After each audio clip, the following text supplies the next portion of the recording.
kan di awal kami sudah bukan kami ya, saya sudah menyatakan ya kan bahwa kami sepakat untuk berpisah, dan kesepakatan ini sudah bulat.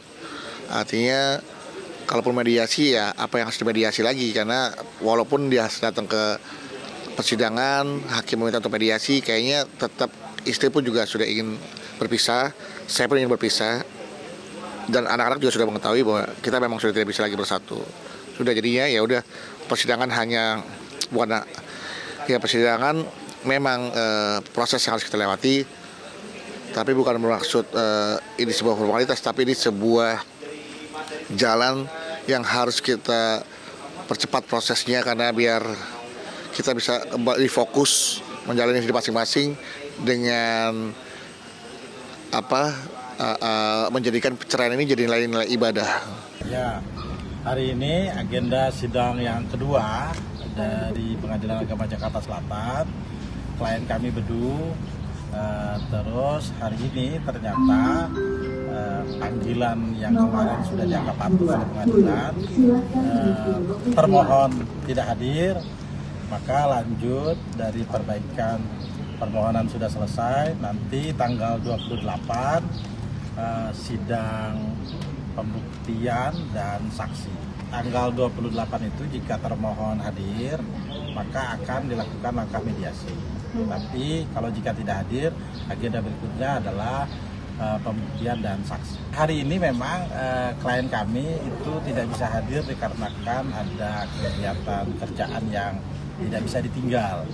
Jadi dikuasakan kepada kita, maka kita yang datang. Bukan tidak mau hadir sih sebenarnya, tapi memang karena keadaan yang tidak bisa hadir. Ya itu permintaan anak ya, memang sempat membuat saya touch ya, tersentuh ya. Aduh, anak saya minta untuk berpisah, tapi saya juga punya kehidupan, saya punya kebahagiaan. Dan pun kalaupun saya ikutin permintaan anak, apakah saya juga bisa mewujudkan apa yang jadi keinginan anak ketika saya hidup dalam situasi kondisi yang tidak bisa konsentrasi, fokus, karena sering kali terjadi perdebatan, pertengkaran, perbedaan, banyak hal-hal yang mengganggu konsentrasi saya mendidik dan merawat anak-anak gitu loh. Jadi lebih baik kayaknya ya perpisahan terbaik lah, supaya saya lebih fokus mendidik anak-anak. Bedu masih bagus sama istrinya, komunikasi, masalah token aja komunikasi gitu ya. Kemarin nomor rumah juga komunikasi gitu. Satu rumah atau udah tidak serumah, Bang? Tidak serumah. Udah berapa lama, Bang? Aku lupa detailnya, tapi udah lama. Kalau gaya hidup sih ya, kalau menurut aku semua orang punya gaya hidup ya. Karena ada orang yang hidupnya untuk gaya, ada orang yang gaya dulu baru hidup, ada yang hidup dulu baru gaya. Bingung ya, nggak, kayaknya gaya hidup itu jauh dari bisa dikatakan gaya hidup ya. Cuma aku melihatnya bukan gaya hidup, cuma melihatnya kedekatan, hobi, jalan-jalan aja sama teman-teman. Ya jalan-jalan juga dalam bareng-bareng yang aku kemarin aja ngelihat, aku ngeliat postingan di story-nya di Instagram dia jalan-jalan ke Cirebon, ke Kuningan ya kan. Itu teman-teman paling patungan berapa sih gitu kan, segitu banyaknya itu paling ya nyampe 200 ribuan, 300 ribuan. Keluar negeri pun dia kemarin juga jualan, kerja ya kan, buat beli produk-produk Korea, kemudian dijual lagi yang just titipan. Jadi bukan untuk gaya, untuk keluar negeri, itu untuk kerja. Jadi kalau gaya hidup emang karena mukanya begitu, pakai apa aja kelihatan gaya. Nah kalau saya pakai baju mewah, mohon maaf ya, kelihatannya murah. Kalau dia dikasih kaos supermarket juga ya kan, mukanya mentereng gitu. Saya dikasih kaos oblong, emang kayak kuli beras gitu maksudnya kan. Kayak gini aja nih, mohon maaf tuh kan, jadi kelihatan ada beneran kulinya sih. Harta gono gini semuanya diserahkan, jadi nggak ada harta gono gini, semua harta diberikan kepada istri untuk anak-anak. Ya nggak apa-apa, dari nol lagi. Toh hidup tuh kadang harus di restart ya kan. Ketika ada troubleshoot ya kan, ketika ada kehidupan ya harus di restart untuk mengulang, untuk agar bisa mendapatkan gambar yang lebih jernih, agar bisa mendapatkan visual yang lebih bagus, lebih baik. Kalau Kalau harus di restart, kenapa jadi masalah? Kenapa harus dipermasalahkan?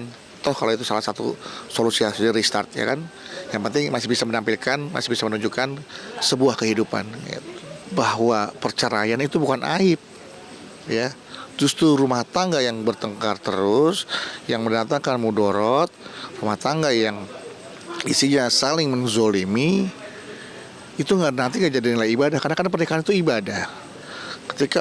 Ketika kita ibadah tidak bisa fokus, tidak konsentrasi, nggak jadi nilai ibadah justrunya, ya. Nah, tapi dengan bercerai justru kita semakin kukuh silaturahminya, semakin saling menghormati, ya kan? Dan kita bisa melanjutkan hidupnya masing-masing, ya itu kan menjadi indah, maksudnya menjadi ibadah juga buat kita, memberikan kebahagiaan, memberikan kesenangan buat orang lain. Kita gagal mungkin menjadi suami istri, tapi jangan sampai gagal menjadi orang tua. Nah, itu yang harus kita pikirkan. Kehidupan kita tuh ada yang bisa dibilang yang namanya siklus, ya. Karakter manusia juga siklus, oke? Itu bisa berulang. Kalau saya melihatnya pribadi, ya, berubah, tapi bisa berulang.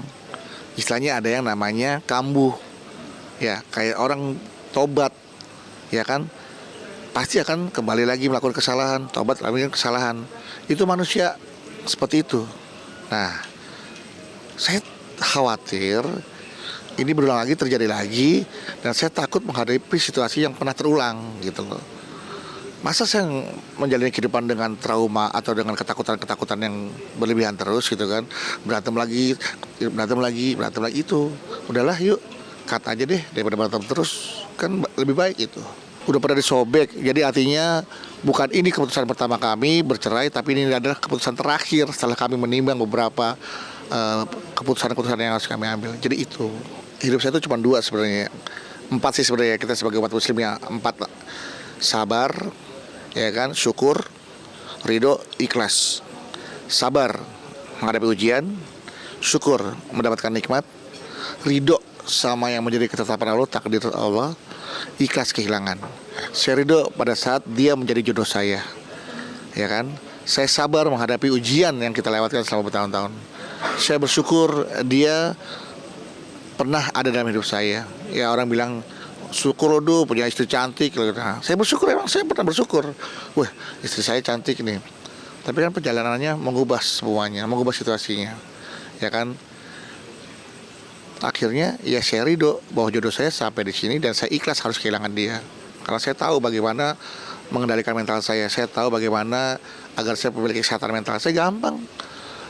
Yang agama ajarkan ya zikir, sholat, tahajud, ya kan, sholat taubat, apapun lah, mendekatkan diri kepada Allah. Karena yang menciptakan masalah itu kan Allah, yang ngasih solusinya juga Allah. Ngapain kita sosokan gue bisa mengatasi masalah ini, tapi gimana caranya? Ngapain repot-repot pikir?